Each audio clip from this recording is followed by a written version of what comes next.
ओम गुरुवे नमः। जय अम्बे ब्रह्मचारिणी माता, जय चतुरानन प्रिय सुखदाता। ब्रह्मा जी के मन भाती हो, ज्ञान सभी को सिखलाती हो। ब्रह्मा मंत्र है जाप तुम्हारा, जिसको जपे सकल संसारा। जय गायत्री वेद की माता, जो मन निस दिन तुम्हें ध्याता। कमी कोई रहने ना पाए, कोई भी दुख सहने ना पाए। उसकी वृत्ति रहे ठिकाने, जो तेरी महिमा को जाने। रुद्राक्ष की माला लेकर जपे जो मंत्र, श्रद्धा देकर आलस छोड़ करे गुणगाना। माँ तुम उसको सुख पहुँचाना। ब्रह्मचारिणी तेरो नाम, पूर्ण करो सब मेरे काम। भक्त तेरे चरणों का पुजारी, रखना लाज मेरी महतारी। आज हम इस वीडियो में नवरात्र पर्व पर ब्रह्मचारिणी माँ के बारे में जानने का प्रयत्न करेंगे। ब्रह्मचारिणी माँ की नवरात्र पर्व के दूसरे दिन पूजा अर्चना की जाती है। साधक इस दिन अपने मन को माँ के चरणों में लगाते हैं। ब्रह्मा का अर्थ है तपस्या और चारिणी यानी आचरण करने वाली। इस प्रकार ब्रह्मचारिणी का अर्थ हुआ तप का आचरण करने वाली।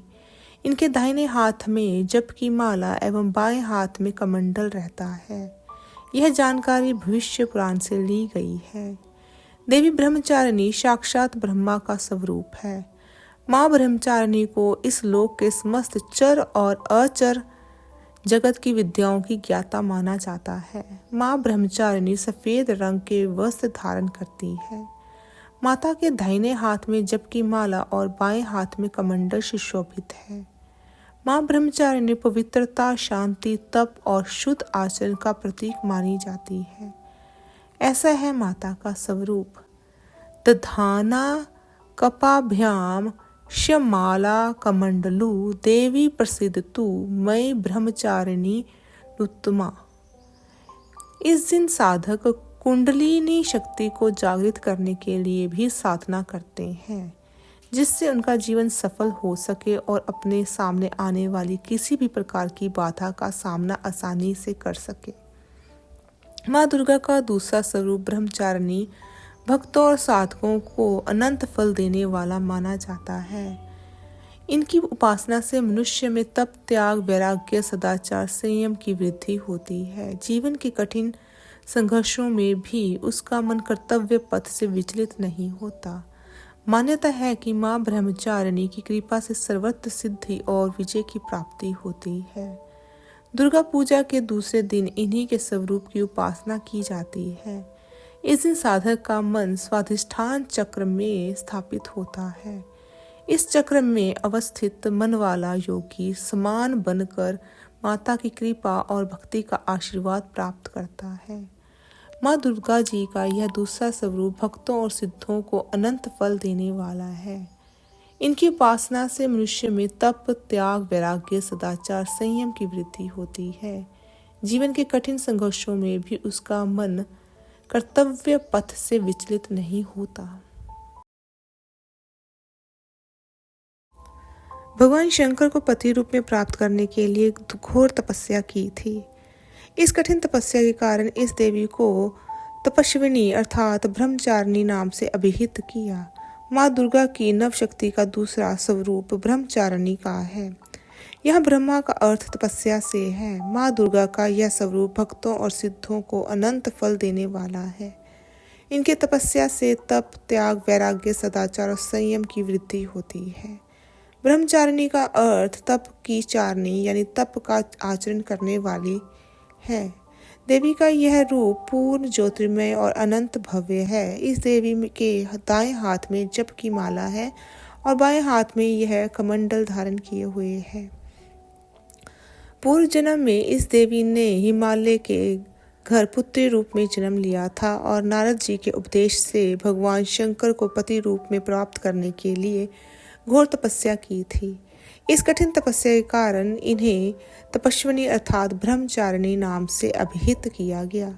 1000 तक इन्होंने केवल फल फूल खाकर बिताए और 100 वर्षों तक केवल जमीन पर रहकर साख पर निर्वाह किया। कुछ दिनों तक कठिन उपवास रखे और खुले आकाश के नीचे वर्षा और धूप के घोर कष्ट सहे। 3000 वर्षों तक टूटे हुए बिल्व पत्थर खाए और भगवान शंकर की आराधना करती रही। इसके बाद तो इन्होंने सूखे बिल्व पत्थर खाना भी छोड़ दिया। कई हजार वर्ष तक निर्जला और निराहार रहकर तपस्या करती रही। पत्तों को खाना छोड़ देने के कारण ही इनका नाम अपर्णा नाम पड़ गया। कठिन तपस्या के कारण देवी का शरीर एकदम क्षीण हो गया। देवी, ऋषि, सिद्धगण, मुनि सभी ने ब्रह्मचारिणी की तपस्या को अभूतपूर्व पुण्य कृत्य बताया, सराहना की और कहा, हे देवी, आज तक किसी ने इस तरह की कठोर तपस्या नहीं की। यह तुम्ही से ही संभव थी। तुम्हारी मनोकामना परिपूर्ण होगी और भगवान चंद्रमौली शिवजी तुम्हें पति के रूप में प्राप्त होंगे। अब तपस्या छोड़कर घर लौट जाओ, जल्द ही तुम्हारे पिता तुम्हें बुलाने आ रहे हैं। माँ ब्रह्मचारिणी देवी की कृपा से सर्व सिद्धि प्राप्त होती है। दुर्गा पूजा के दूसरे दिन देवी के इसी स्वरूप की उपासना की जाती है। इस देवी की कथा का सार यह है कि जीवन के कठिन संघर्ष में भी मन विचलित नहीं होना चाहिए।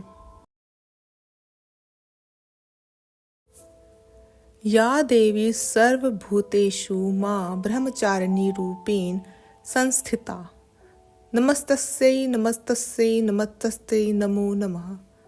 हे माँ, सर्वत्र विराजमान और ब्रह्मचारिणी के रूप में प्रसिद्ध अम्बे, आपको मेरा बार बार प्रणाम है या मैं आपको बारंबार प्रणाम करता हूँ। प्रत्येक सर्वसाधारण के लिए आराधना योग्य यह श्लोक सरल और स्पष्ट है। माँ जगदम्बे की भक्ति पाने के लिए इसे कंठस्थ कर नवरात्रि में द्वितीय दिन इसका जाप करना चाहिए। माँ ब्रह्मचारिणी भले ही श्वेत वस्त्र धारण किए हुए हैं, लेकिन उनका प्रिय रंग लाल है। इसके अलावा माँ को वट वृक्ष यानी कि बरगद के पेड़ का फूल अत्यंत भाता है। बहुत से लोग नवरात्रि में हर दिन कन्या भोज करते हैं। इस दिन ऐसी कन्याओं का पूजन किया जाता है जिनका विवाह तय हो गया है लेकिन अभी शादी नहीं हुई है। इन्हें अपने घर बुलाकर पूजन के पश्चात भोजन कराकर वस्त्र, पात्र आदि भेंट किए जाते हैं। माँ ब्रह्मचारिणी को चीनी अर्थात शक्कर का भोग अत्यंत प्रिय है। इसके अतिरिक्त आप किसी भी सफेद खाद्य पदार्थ का भोग लगा सकते हैं। मान्यता है कि माँ ब्रह्मचारिणी को शक्कर का भोग लगाने से आयु में वृद्धि का वरदान मिलता है। माँ ब्रह्मचारिणी की पूजा अर्चना करने से सौभाग्य, आरोग्य, आत्मविश्वास, आयु और अभय की प्राप्ति होती है। माता अपने इस स्वरूप में बिना किसी वाहन के नजर आती हैं। माँ ब्रह्मचारिणी के दाएं हाथ में माला और बाएं हाथ में कमंडल है। ब्रह्मचारिणी देवी की पूजा करने के बाद स्तोत्र और कवच का पाठ करना चाहिए, जिससे देवी प्रसन्न होती हैं। ब्रह्मचारिणी देवी का स्तोत्र का पाठ करने से ज्ञान और शांति मिलती है। हर तरह की परेशानी से छुटकारा मिलता है। वही सोचे हुए काम भी पूरे हो जाते हैं। इसके बाद ब्रह्मचारिणी कवच स्तोत्र का पाठ भी कर सकते हैं। इसका पाठ करने से रक्षा होती है। ब्रह्मचारिणी कवच स्तोत्र पाठ करने से तनाव दूर होता है और कई अनहोनी नहीं होती। इस कवच का पाठ करने से दुर्घटना से भी रक्षा होती है। आपको यह वीडियो कैसा लगा, कृपया करके कमेंट बॉक्स में कमेंट करें। वीडियो को लाइक तथा शेयर करें। चैनल को सब्सक्राइब भी करें। जय माता दी।